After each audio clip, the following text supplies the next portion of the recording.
تھوڑی دیر کے بعد اللہ کے رسول نے کہا کہ صوبان شادی نہیں کرو؟ پھر وہی بات کہی. پھر تھوڑی دیر کے بعد کہا کہ صوبان شادی نہیں کرو گے؟ صوبان تب سمجھے کہ اللہ کے رسول صلی اللہ علیہ وسلم آج شادی کرا کے ہی چھوڑیں گے. میں تب کہا کہ ٹھیک ہے کر لوں گا.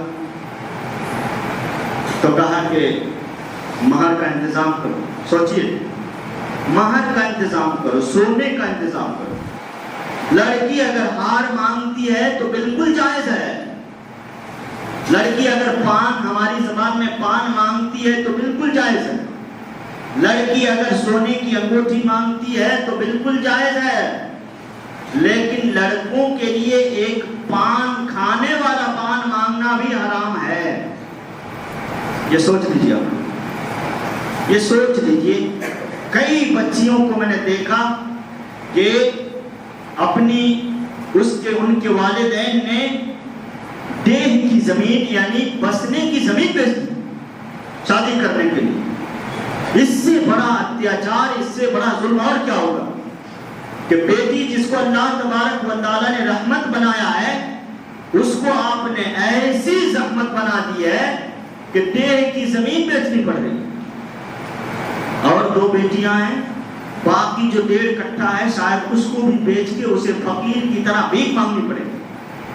اور یہ آپ لوگوں نے کیا ہے، سماج کے لوگوں نے کیا ہے، اور اس کا حساب سب کو لگے گا. زیادہ گھبرانے کی ضرورت نہیں ہے، موت سب کو آنی ہے، اس کا حساب سب کو دینا پڑے گا. تو کہا کہ اللہ کے رسول کھانے کو پیسہ نہیں ہے، میں سونا کہاں سے لاؤں گا؟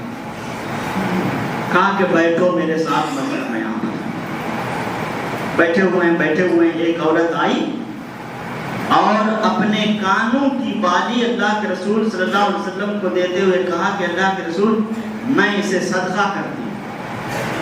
اللہ کے رسول صلی اللہ علیہ وسلم کے چہرے پہ مسکراہٹ چھا گئی. کہا کہ مہر کا تو انتظام ہو گیا، اب جاؤ تم فلاں آدمی کے پاس جاؤ اور کہو کہ مجھے رسول اللہ نے بھیجا ہے اور کہا ہے کہ تم اپنی بیٹی کی شادی میرے ساتھ کر دو. وہ آدمی بہت امیر تھا، اللہ کے رسول کے صحابی ہی تھے، بہت امیر تھے وہ، اور ان کی بیٹی پڑھی لکھی، بہت خوبصورت اور مالدار تھی. صوبان کہتے ہیں کہ میں ان کے پاس کیسے جاؤں گا، وہ تو دھتکار کے بھگا دیں گے مجھے. کہا کہ تم جاؤ، جا کے بولو. صوبان رضی اللہ تعالیٰ عنہ گئے اور جانے کے بعد جب کہا کہ آپ کی بیٹی سے میری شادی کرنے کا حکم دیا اللہ کے رسول صلی اللہ علیہ وسلم، تو کہا کہ چہرہ دیکھا ہے انہوں نے، ہماری بیٹی سے تو شادی کرے گا، چل یہاں سے. پیچھے مڑ کے صوبان رضی اللہ تعالیٰ عنہ جا رہے تھے کہ کھڑکی سے اس آدمی کی بیٹی نے کہا کہ ابو جان روکیے انہیں، آپ کو پتا نہیں ہے کہ رسول اکرم صلی اللہ علیہ وسلم نے بھیجا ہے، میں شادی کے لیے راضی ہوں، میں شادی کے لیے راضی ہوں. اب جوان بیٹی اگر شادی کے لیے ہاں کرتے، لڑکا اچھا ہو تو باپ کے لیے جائز نہیں ہے کہ انکار کرے. اسے بھی پوچھنا پڑے گا، اسے بھی پوچھنا پڑے گا، ڈکلیئر پوچھنا پڑے گا کہ فلاں جگہ پہ شادی کر رہا ہوں، تمہاری لڑکا ایسا ایسا ہے، تم راضی ہو کہ نہیں. باپ کو خود پوچھنا چاہیے، ماں کے ذریعے نہیں پوچھوانا چاہیے، باپ کو خود پوچھنا چاہیے. اور اتنی تو وسعت دینی چاہیے کہ بیٹی بتا سکے کہ ہاں ٹھیک ہے ابو جان. یہ نہ کہے کہ تم لوگ اگر راضی تو میں بھی راضی. بر گئے. جب بیٹی راضی تو صحابی روک نہیں سکے، تب کہا کہ اچھا چلو ٹھیک ہے شادی کرنے کی تیاری کرتے ہیں. تم جا کے اللہ کے رسول کو کہہ دو کہ ٹھیک ہے. اب اللہ کے رسول صلی اللہ علیہ وسلم کے پاس آئے، پورا واقعہ سنایا، کہا کہ چلو شادی کے لیے مان تو گئے، لیکن اب باراتی کا جو کھانا ہے اس کا انتظام تو تمہیں کو کرنا ہوگا. سن لیجئے، باراتی یعنی جو لوگ بارات میں آئیں گے ان کے کھانے کا انتظام تو تمہیں وہ کرنا پڑے گا. یہاں کیا ہو رہا ہے؟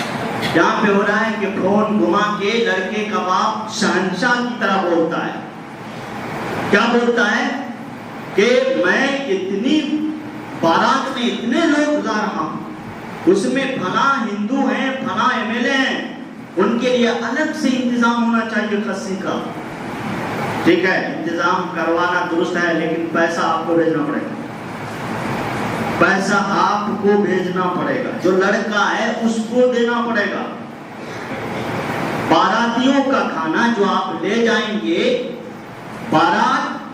باراتیوں کا کھانا اسلام کی نظر میں اسلامی حکم کے مطابق اس کا انتظام آپ کو کرنا پڑے گا, لڑکے کے باپ کو یا لڑکے کو خود کرنا پڑے گا. پھر اللہ کے رسول صلی اللہ علیہ وسلم بیٹھ گئے کہ جب سونے کا انتظام ہو گیا تو اللہ تبارک و تعالیٰ کھانے پینے کا بھی انتظام کرے گا. بیٹھ گئے دونوں.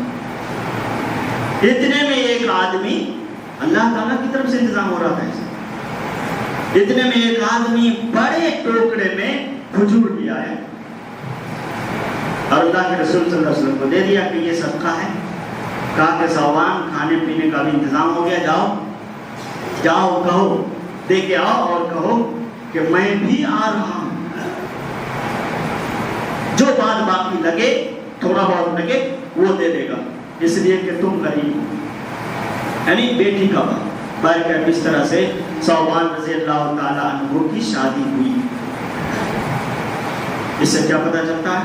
اس سے یہ پتہ چلتا ہے کہ بارات لے جانا جائز ہے, لیکن فضول خرچی بارات میں جائز نہیں ہے. الرحیق المختوم صفحہ نمبر 98 کے مطابق اللہ کے رسول صلی اللہ علیہ وسلم کی شادی میں 13 لوگ گئے تھے. تو 3 گنا کر لیجیے, آبادی زیادہ ہے تو 3 گنا کر لیجیے, 13 کیے 39 لوگوں کو لے جائیے. لیکن آپ سب سے پہلے کہہ دیجئے کہ میں ہی کھانے پینے کا انتظام کروں گا, میں ہی پیسہ دوں. ادروائز دہی کھٹا ہو جانے کی وجہ سے طلاق ہوئی ہے اور میرے سامنے ہوئی. دہی کھٹا, یعنی ساری چیزیں ٹھیک تھیں, لیکن دہی جو ہے نا, بیٹی کے باپ کی بدقسمتی تھی کہ وہ جو دہی لے آیا وہ دہی کھٹا نکل گیا, اس کی وجہ سے طلاق ہو گئی, اس کی وجہ سے طلاق ہو گئی. اور دونوں پارٹیاں میرے پاس آئی تھی. میں نے کہا کہ دہی کی وجہ سے طلاق, ماشاءاللہ کیا شادی ہوئی تھی, برکت. بارات لے جائیے لیکن کم لوگوں کو لے جائیے, بارات لے جائیے لیکن یہ قافلہ نہیں, 25-30 گاڑیوں کا قافلہ, اور ایسے باراتی جو نماز نہیں پڑھتے, اذان ہوتی ہے اور دوسری طرف جا کر کے سگریٹ پیتے ہیں. گٹکا تو خیر عام ہے, ایسے باراتی کو لے جانا جائز نہیں ہے. ایسے باراتی کو لے جانا جائز نہیں ہے جو نماز نہیں پڑھتا ہے وہاں پر جا کر, اور بیٹے کے باپ اور بیٹے پر, یعنی جو لڑکا شادی کرنے گیا ہے